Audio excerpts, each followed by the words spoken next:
그렇게 해서 어떻게 되느냐? 학습이라는 게 뭐냐 그러면 컴퓨터가 학습한다는 게 뭐냐 그거예요. 여기 보시는 것처럼 최상의 예측 결과를 도출하는 연결 강도인데 웨이트 플러스 요게 하나가 더 들어갑니다. 세타라고 하는 건데 얘가 뭐냐면 결국은 우리가 보면은 우리가 앞에 회귀 분석할 때 들어가는 마지막 입구 그러니까 뭐냐면 이제 여기 트레스홀드라고 하거든요. 트레스홀드라고 하는데 요 값들입니다. 예를 들자면 여기서 설명을 좀 드릴게요. 회귀 분석을 이용해서 좀 설명을 드릴게요. 여기 보면 회귀 분석할 때 각각의 값을 갖는데 제일 마지막에 앞에 하나가 더 있죠. 얘가 절편이라고 불러요. 통계학에서는 절편. 절편이 뭐냐면 모든 값들이 0일 때 이 값을 의미합니다. 그런데 이 값을 다른 말로 하면 이 값을 내보낼지 안 내보낼지 하는 마지막에 결정해주는 트레스홀드라 그래서 기준치. 기준값이 얘가 되는 거예요. 왜냐하면 얘가 다 0일 때의 값이니까 얘가 기준치가 되는 거예요. 그래서 통계학에서는 바이어스라고 부르기도 하고 편차라고 부르기도 하고 바이어스 또는 뭐라 그랬지 아까 전에 절편 이렇게 얘기를 하는데 여기서는 트레스홀드라고 얘기를 하고 신경망에서는 연결 강도 얘를 조정해주는 역할을 해요. 그래서 중요한 거예요. 무슨 얘기냐면 이 값하고 이 값에 의해서 신경망이 결정이 됩니다. 그래서 이 값을 계속 바꿔주는 거예요. 학습이라는 거는 이 값을 조정해주면서 값이 처음에 돌리면은 정확도가 뭐 0.7%, 그러니까 뭐 50% 나오면 그 다음 학습할 때는 60%, 70%, 80% 이렇게 예측률을 계속 올라가면서 만들어내는 거예요. 모델을 만든다는 건 뭐냐면 결국은 연결 강도인 요 세타와 가중치 요 두 개의 값이 얼마인지를 찾아내는 게 러닝이에요. 학습이에요. 인공신경망에서. 자, 그런데 이렇게 한번 돌릴 때 데이터가 100개가 있어요. 그러면 100개를 한번 쭉 돌려요. 그리고 정확도를 예측해서 또 100개를 돌리고 이렇게 하는 방법이 있고요. 또 한 가지는 하나 돌려. 100개 중에 1번 돌려요. 얘가 많이 틀렸네? 그럼 에러값 수정해줘. 2번 또 돌려요. 3번 돌려요. 그런 식으로 케이스 하나마다 해서 에러를 이용을 해서 에러를 계속 이 가중치를 수정해 주는 게 케이스 업데이팅이라고 하는 방법이고요. 또 한 가지는 배치는 뭐냐면 100개가 있어. 그런데 100개를 돌리면 하나 할 때마다 에러가 나오겠죠? 근데 그 에러를 할 때마다 고치는 게 아니고 100개를 다 해서 100개의 합을 매겨요. 에러 합을. 그리고 한 번 바꿔줘요. 그리고 또 100번을 다 돌려서 또 나오면 그 다음에 또 한 번 바꿔줘요. 즉 우리가 100개의 학습을 한 번 돌리는 걸 뭐라고 하냐면 에폭이라고 하고 또는 원 제너레이션 1세대가 돌아갔다 그래요. 즉 내가 갖고 있는 데이터를 한 번 다 해봤다 돌려봤다. 그게 원 에폭 또는 원 제너레이션 이렇게 합니다. 그럴 때 에러를 수정하면서 연결 강도를 고칠 때 100개 하나씩 다 해줘. 얘가 정확도는 올라가지만 시간이 무지 많이 걸려요. 그래서 보통 얘를 시간이 많거나 성능이 좋거나 할 때는 얘를 쓰지만 대부분은 배치를 쓰겠죠.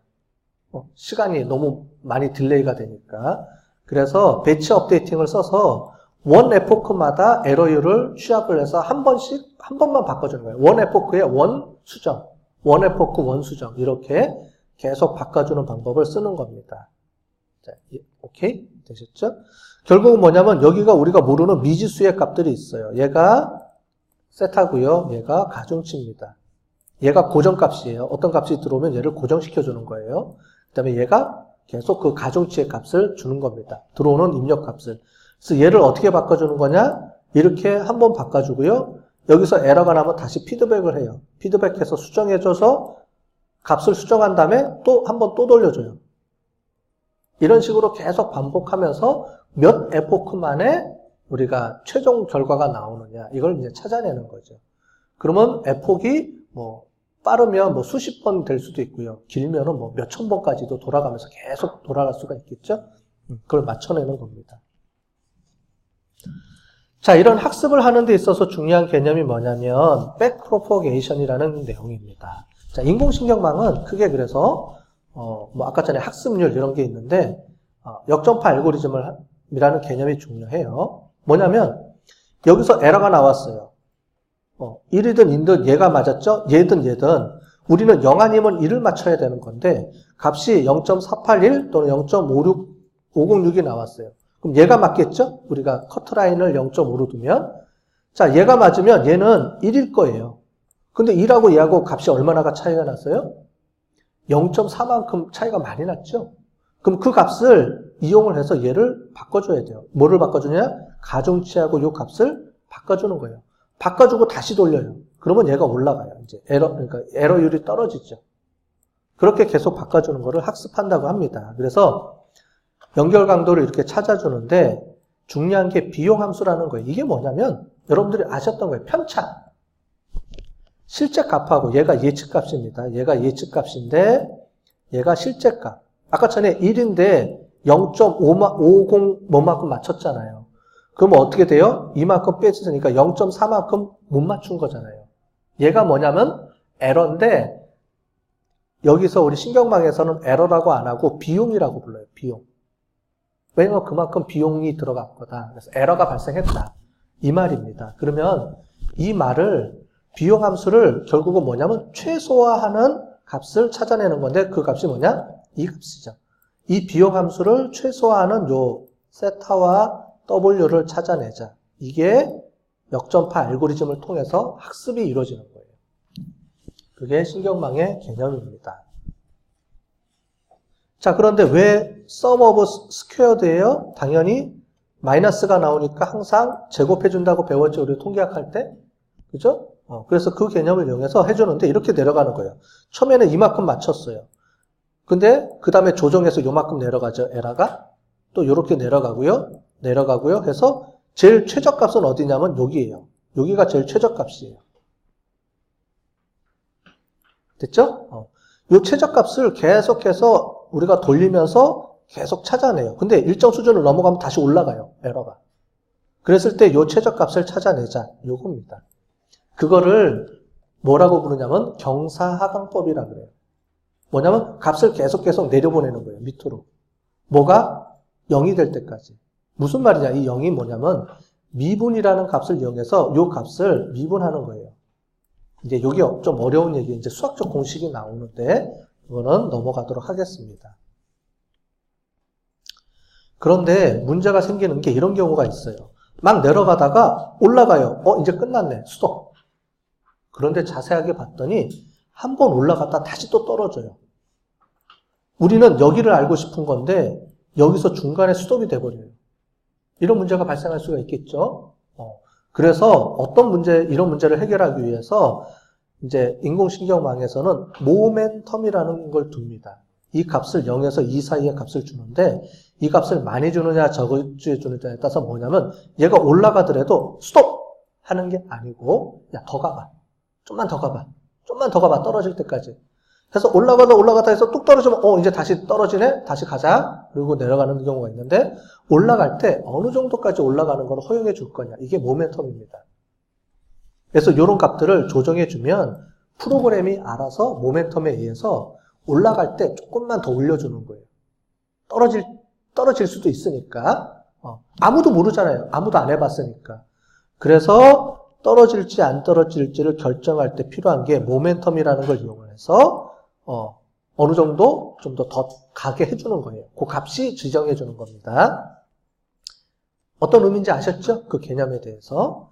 또 하나는 학습률이 있어요. 학습률이 있는데 여러분들이 정보가 들어와요. 여러분들 초등학교 때 학습하는 게 대학교 학습하는 거랑 학습량이 똑같아요? 틀려요? 틀리죠. 초등학교 때는 조금씩만 들어오잖아요. 대학생 때는 엄청나게 많은 양의 데이터가 들어오죠? 오늘 같은 경우에 여러분들이 평생에 들어보지도 못한 엄청나게 많은 용어들이 막 들어오면서 그냥 머리가 터지겠죠? 지금? 이런 학습률이 들어올 때 기존의 학습 거를 어떻게 조정해 주느냐는 거죠. 아마 여러분들 지금 머릿속은 오늘 배운 수업 내용과 옛날에 배웠던 수업 내용을 학습하고 있어요. 근데 이게 지금 너무 많이 세죠? 오늘 배운 게 너무 많이 세죠?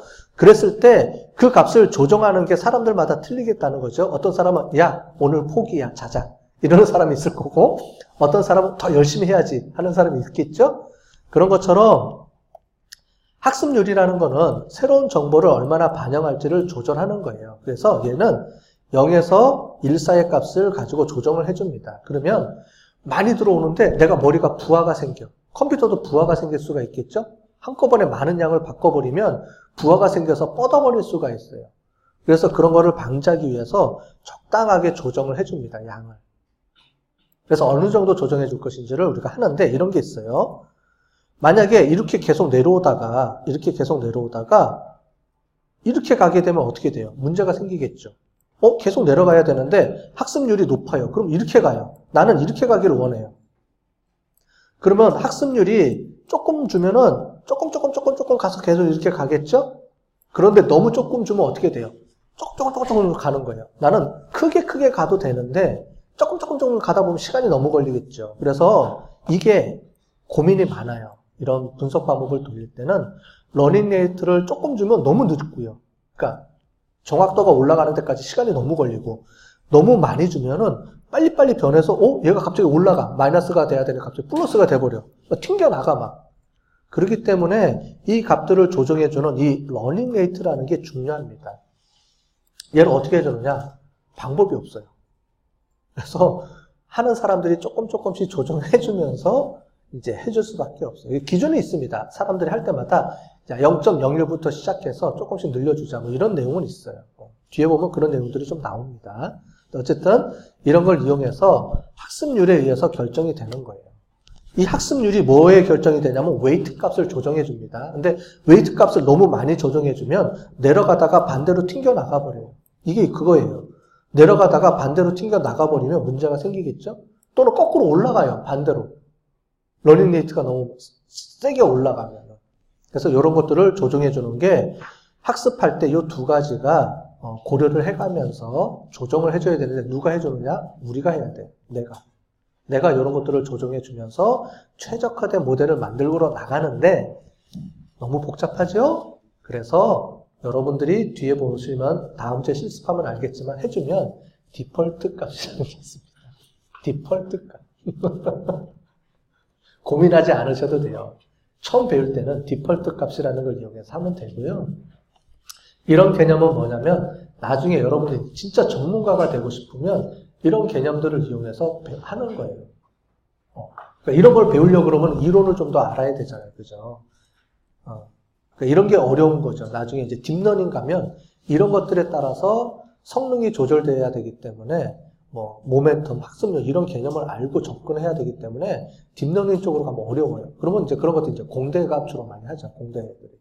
그다음에 이제 통계 쪽에 통계하는 학생들이 이제 이런 걸 가지고 막 조정을 하는 거고 우리는 그 정도까지 가는 게 아니고 이제 이런 기법들을 해서 모델을 어떻게 잘 응용을 해서 문제에 적합하게 만들어 갈 거냐 이제 이런 걸 우리가 하는 거고요. 다음 주에 이제 그 내용을 좀 해보도록 하겠습니다.